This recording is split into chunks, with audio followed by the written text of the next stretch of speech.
Hey, AJ here. Today I'm gonna make a peppermint hot chocolate. And the reason why is because I'm in flannel, fall's here, leaves are on the ground, winter is coming. And if winter is coming, as is Christmas, we need peppermint hot chocolates. It just goes with it. Home Alone, you know, Fred Claus, peppermint hot cocos. Everybody knows those go together.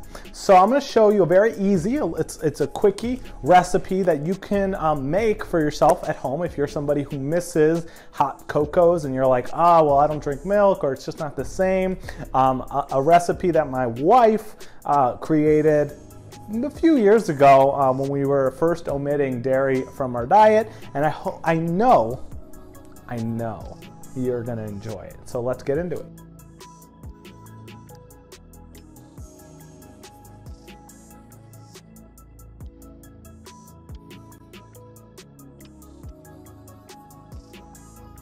All right, step one, you need a blender that is, pretty intense. Now, if you don't have a strong blender, then you're gonna have to add a step to this process. So this is a cashew-based hot cocoa. We actually call it the vegan cashew hot cocoa. And it is super easy, but the one thing you need, like absolutely need in it, is cashews.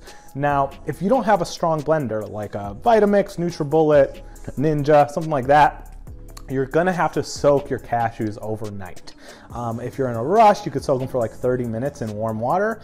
But if you have a strong blender, you can kind of just go straight away into this. So around a cup of raw cashews, no salt, no nothing. Hey there, AJ here. I am editing this video right now, and let me show you. A lock of hair just flying off of my head. Basically the whole video. I had this tough decision of, do I throw this video out or do I just say, you know what, the actual recipe is great, so if you can ignore this nonsense that is my long quarantine hair that I'm still getting used to and this happening the whole time, I think you're gonna enjoy this video. If this is too much for you, you may wanna just click away or go down to the description and read the recipe. Thanks so much. Let's go back to AJ from the past. They have to be, raw, no flavor, otherwise it's gonna mess up your hot cocoa. Then you're gonna need some hot water. Now, because I'm making this for me and my wife, since it's her recipe, I'm gonna put 2 cups. Basically, you're gonna put a cup per person. Okay, so the first thing you're gonna wanna do is blend up these cashews. So we're gonna blend it.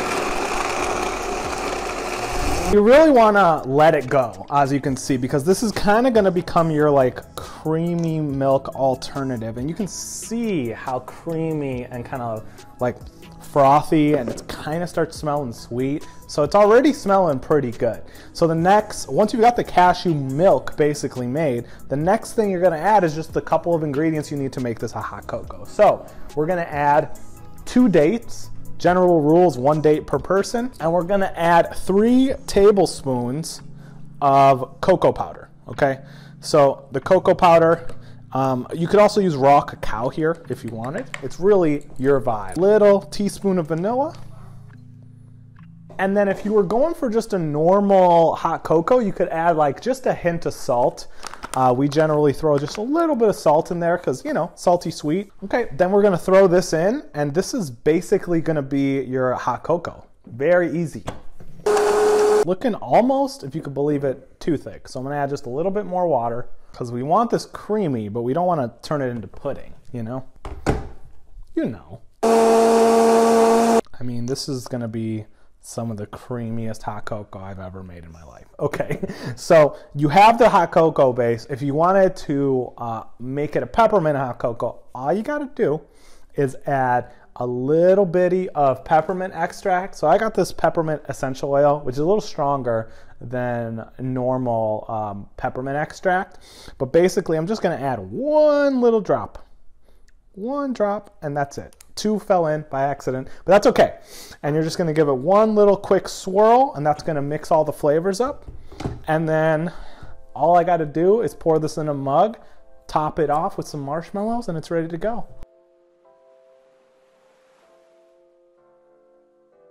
Here we go. We got our marshmallows going. We got our peppermint. Let me give it a taste. I mean, this is exactly it. So I topped it off with some vegan marshmallows, so that it goes with it. It's pretty good. I would say if you're gonna use dates, definitely add a little bit more water, because the dates will make it just a titch maybe creamier than you want it to be. But yeah, man, this is it. So I got our vegan hot cocoa here. So if you are interested or you give it a go, go ahead and tag me at HeyAJ If you have a different twist on this, I'd love to see it. We've got like the Mayan version. Sometimes my wife will make where she puts cinnamon and cayenne in it, and that's pretty good. But yeah, thank you so much for watching this video. If you enjoyed it, go ahead and smush the like button. And if you want to see other videos like this, maybe subscribe, maybe check out a video over here with some baked goods. That would go really great with your hot cocoa. Thank you so much for watching. I'll see you next time.